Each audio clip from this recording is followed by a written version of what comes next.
Imagine waking up one morning and being told that one country, a small, rainy island off the coast of Europe, controls a quarter of the planet's land, population, and destiny. And the most remarkable thing is that it is not that it eventually ended, it's that it lasted as long as it did. The British Empire was the largest empire in the history of human civilization, and the story of how it rose, how it ruled, and how it eventually crumbled is one of the most extraordinary and complicated stories our species has ever produced.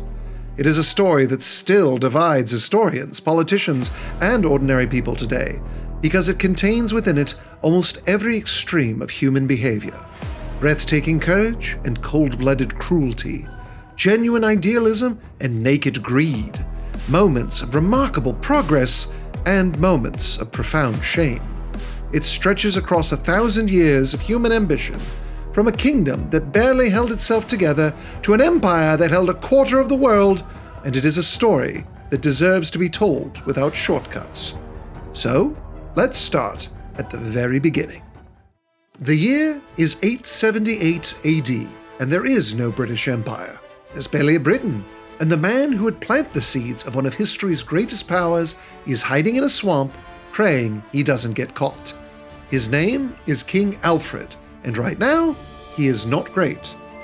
The Danish Vikings, under a warlord named Guthrum, have launched a devastating invasion of England, and Alfred has been forced to retreat to the marshlands of Somerset, surrounded by nothing but bog, cold, and the very real possibility that everything he'd built was already finished.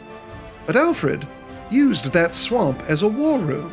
He regrouped, recruited loyal followers, and when he finally emerged, he did so with an army at his back and fire in his eyes.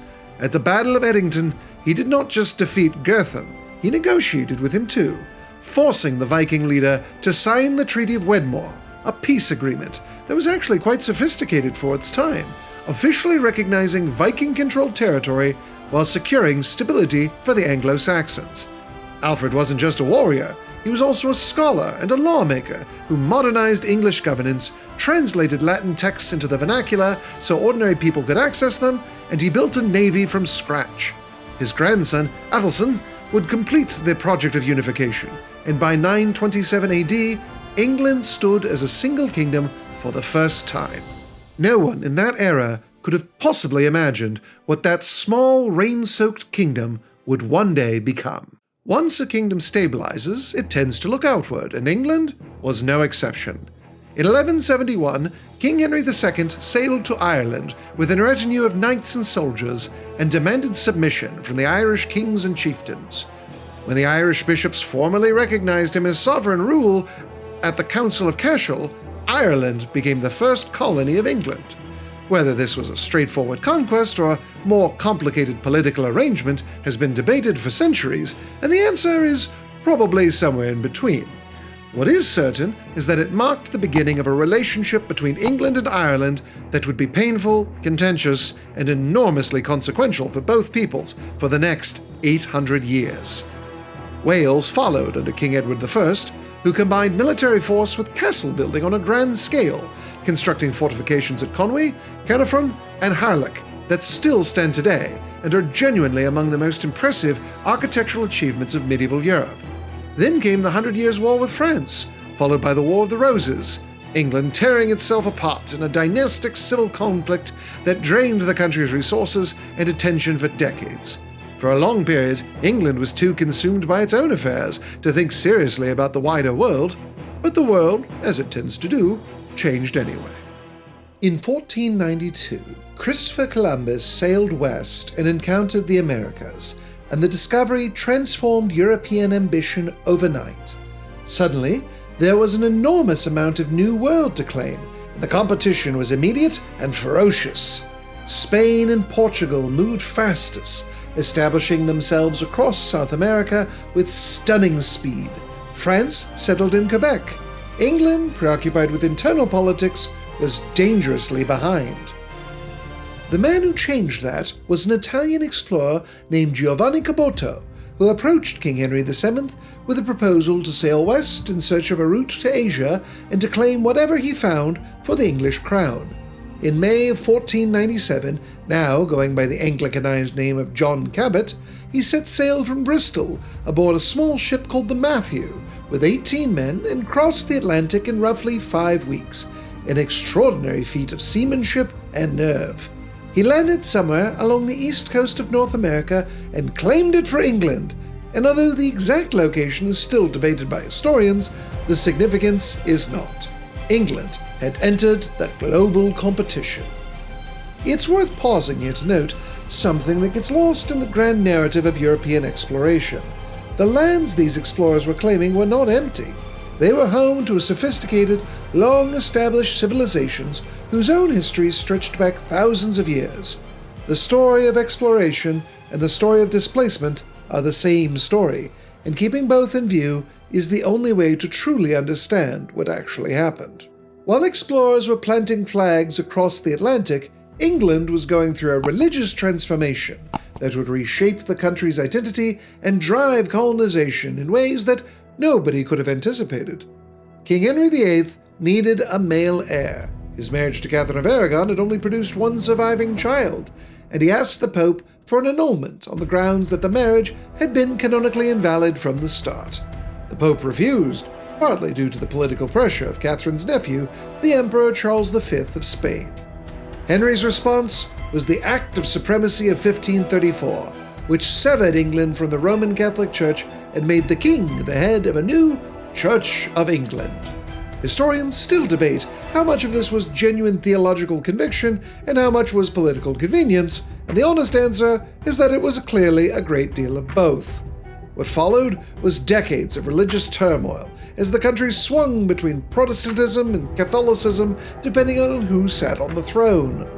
Henry's daughter Mary I restored Catholicism and burned nearly 300 Protestants, earning the nickname Bloody Mary, a label that somewhat obscures the fact that burning heretics was standard practice across Europe at the time, not a uniquely English phenomenon. Her half-sister Elizabeth I then restored Protestantism and held the country together through sheer force of political will for over 45 years. The religious identity that emerged from this turbulent period, Protestant, independent from Rome, and deeply suspicious of Catholic powers like Spain and France, would shape English foreign policy and colonial expansion for the next 2 centuries. By the way, if you're enjoying the video so far, a like is always appreciated, and it helps more people find it. Under Queen Elizabeth I, England was surrounded by rivals who had already established themselves across the globe, and Elizabeth's solution was characteristically bold.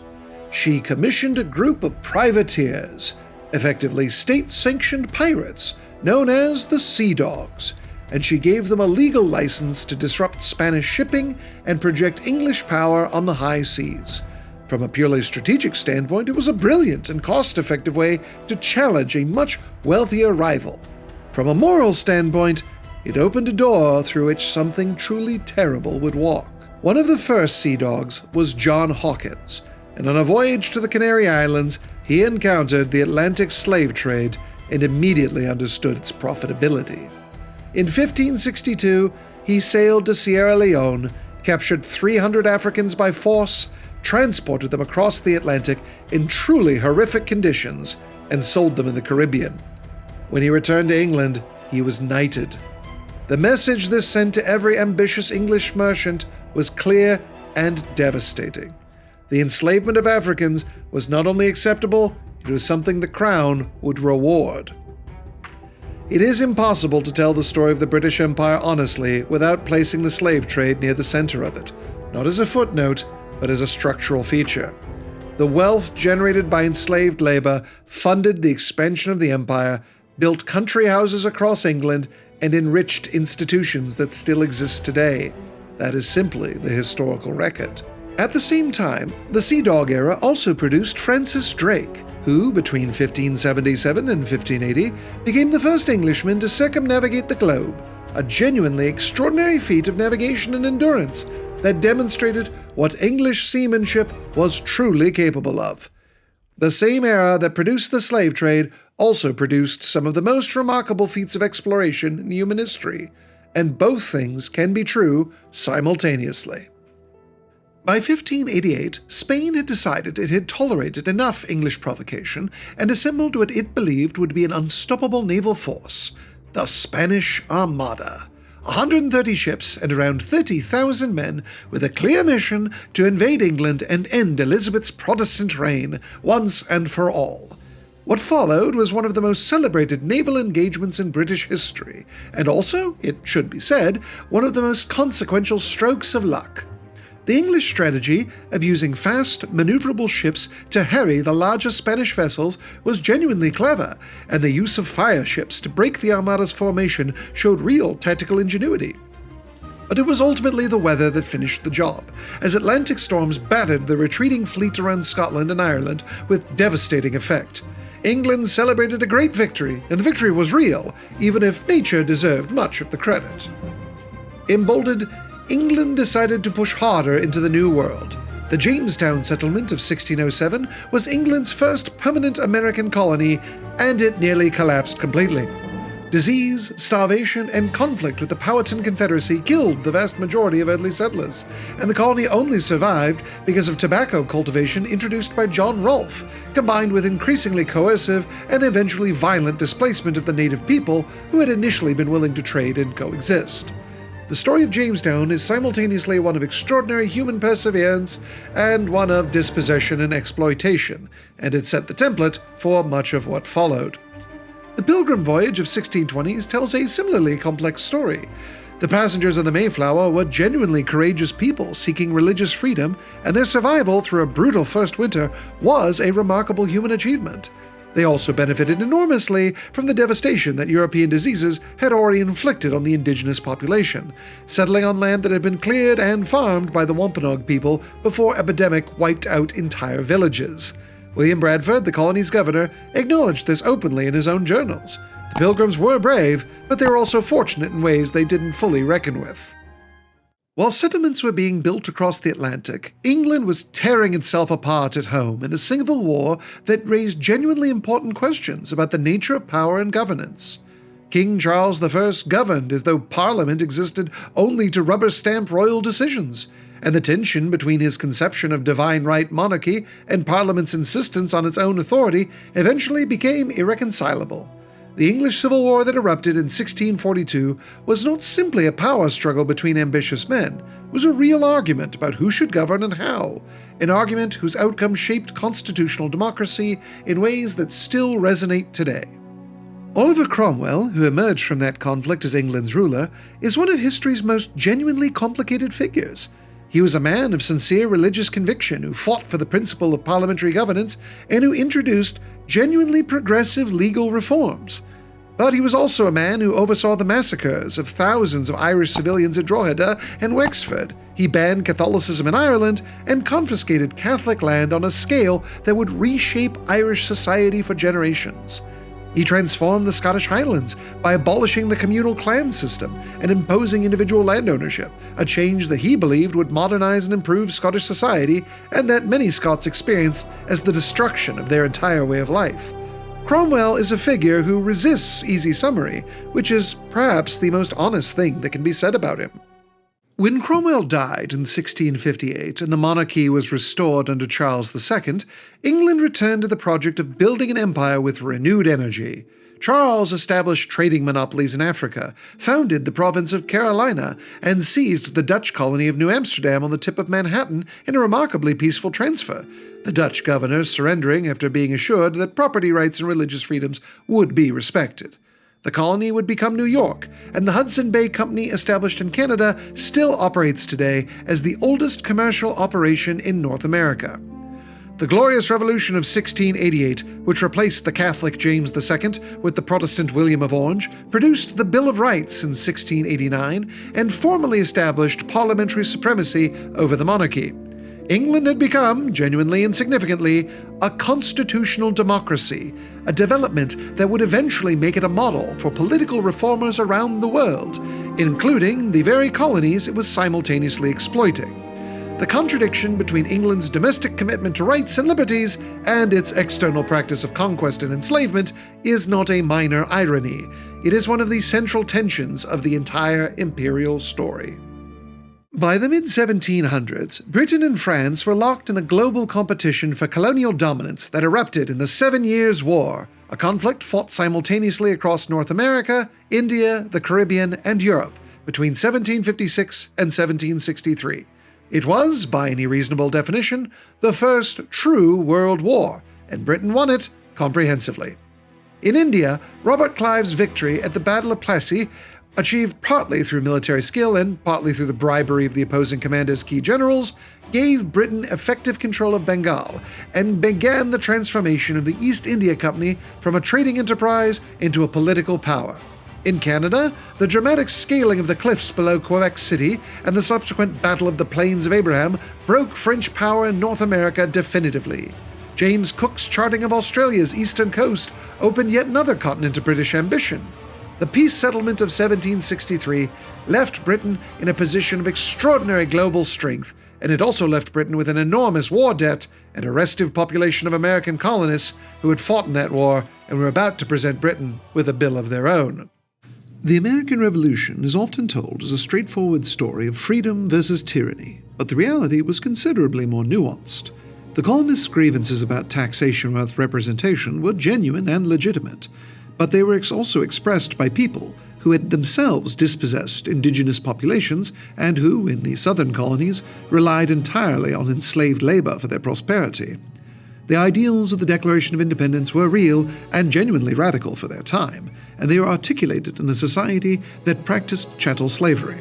Both things were true in 1776, and both things are worth holding simultaneously. What is clear is that Britain's handling of its American colonies was strategically disastrous. The taxation policies that triggered the revolutions were poorly conceived and counterproductively rigid, and the military response was badly coordinated. George Washington's Continental Army, despite being outgunned and outmaneuvered repeatedly, survived long enough for French intervention to tip the balance, and the defeat at Yorktown in 1781 ended the conflict on terms deeply unfavorable to Britain. The Treaty of Paris in 1783 formally recognized American independence, and Britain drew a significant lesson from the experience, though perhaps not the lesson one might hope. Rather than reconsidering the fundamental ethics of colonial governance, Britain largely concluded that it needed to run its remaining colonies more tightly, with less room for the kind of self-organization that had allowed Americans to resist. In India especially, the consequences of that lesson would prove significant. The British relationship with India was one of the most complex in the entire imperial story. The East India Company had begun as a trading enterprise, and in its early decades it operated in genuine partnership with Mughal authorities, navigating a sophisticated political landscape that it did not control and could not simply overpower. Over time, as the Mughal Empire weakened and the company's military capacity grew, the balance shifted decisively. Through the doctrine of lapse, which declared that Indian kingdoms without direct male heirs automatically became company property, Britain absorbed territory on a scale and at a speed that left Indian rulers with very little room to maneuver. The administration that resulted brought some genuine benefits. Railways, telegraph networks, and codified legal systems were introduced across the subcontinent. But these modernizations served primarily British commercial and administrative interests, and they were delivered by a regime that treated Indian people as fundamentally incapable of governing themselves, a belief that was not incidental to the Raj, but central to its self-justification. The Indian Rebellion of 1857, which the British called the Mutiny, is a defining moment that still generates fierce historical debate.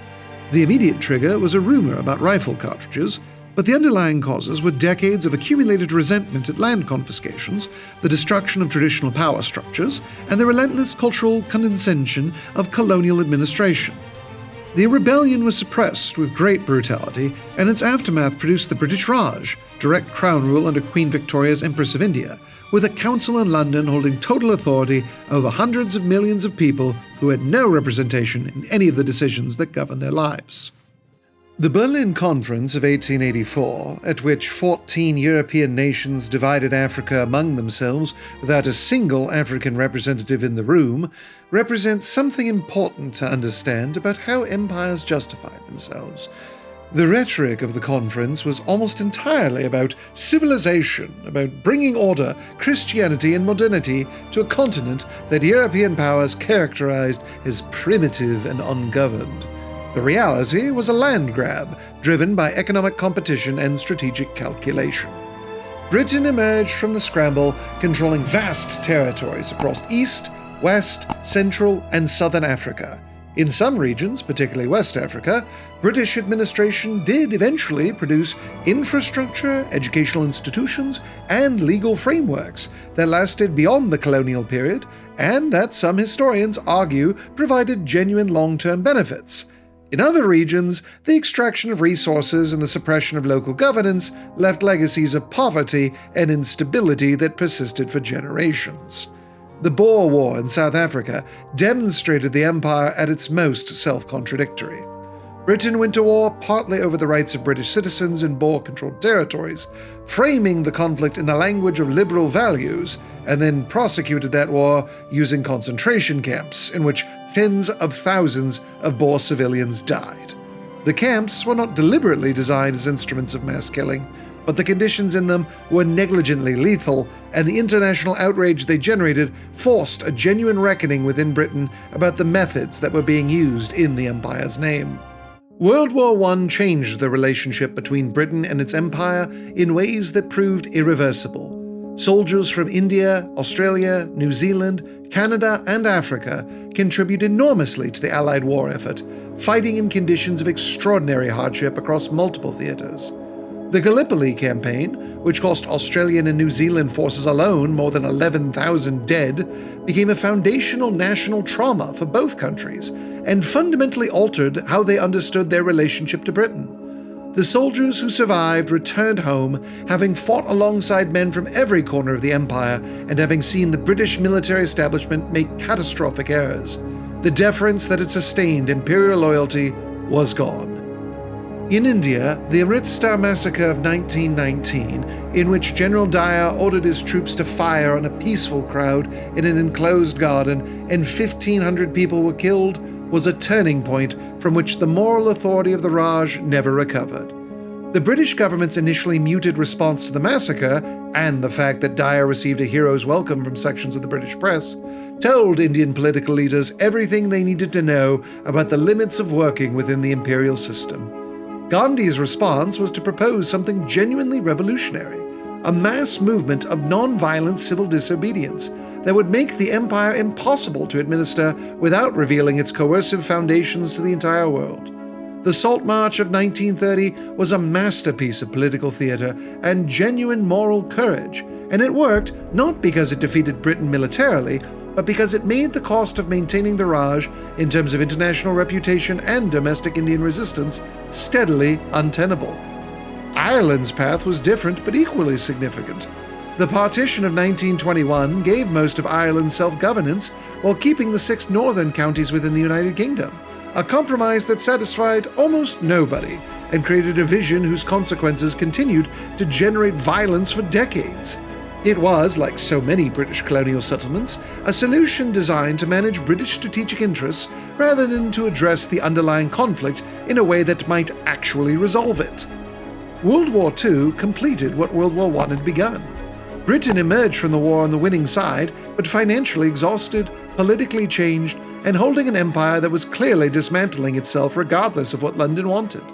Indian independence in 1947, accompanied by a partition that caused one of the most violent mass migrations in recorded history, marked the beginning of the end. What followed over the next 5 decades was a long, mostly peaceful, occasionally violent, and genuinely significant wave of decolonization that transformed the political map of the world. The last flag came down over Hong Kong in 1997, and the British Empire was formally over. The honest accounting of the British Empire requires resisting the temptation to reach for a simple verdict. It was not a story of pure progress and civilization, as imperial propagandists claimed at the time, and it was not a story of unrelieved evil, as most severe critics have sometimes suggested. It was something considerably more complicated, a human institution built by human beings with human mixtures of idealism and self-interest, producing outcomes that ranged from genuinely beneficial to catastrophically harmful, depending upon where you were standing and when. The empire produced the common law legal tradition, which influenced governance across dozens of countries. It produced the abolition of the slave trade in 1807 and the eventual emancipation of enslaved people across British territories in 1833, achieved through the efforts of people within Britain who fought for decades against powerful economic interests. It produced scientific and geographic knowledge that genuinely expanded human understanding. And it produced the transatlantic slave trade at an industrial scale, engineered or neglected famines that killed millions, carried out massacres, suppressed languages and cultures with deliberate intent, and drew borders that continue to generate conflict today. The borders of Africa were drawn by Europeans in a Berlin conference room. The partition of India and Pakistan was executed in weeks by people who didn't know the subcontinent well enough to understand what they were doing. The religious divide in Northern Ireland was shaped by centuries of British policy that prioritized strategic control over genuine resolution. These are not ancient history. They are the context in which contemporary politics continues to unfold. What the British Empire ultimately demonstrates is that power on that scale inevitably produces both remarkable things and terrible things, and that the terrible things tend to be felt most acutely by the people who had the least say in how that power was exercised. Understanding that fully, without either romanticizing the empire or reducing it to caricature, is the only way to genuinely learn anything useful from it. The sun has set. The shadow, as shadows do, remains. And if this video is worth watching, the subscribe button is right there. There's a lot more history worth telling.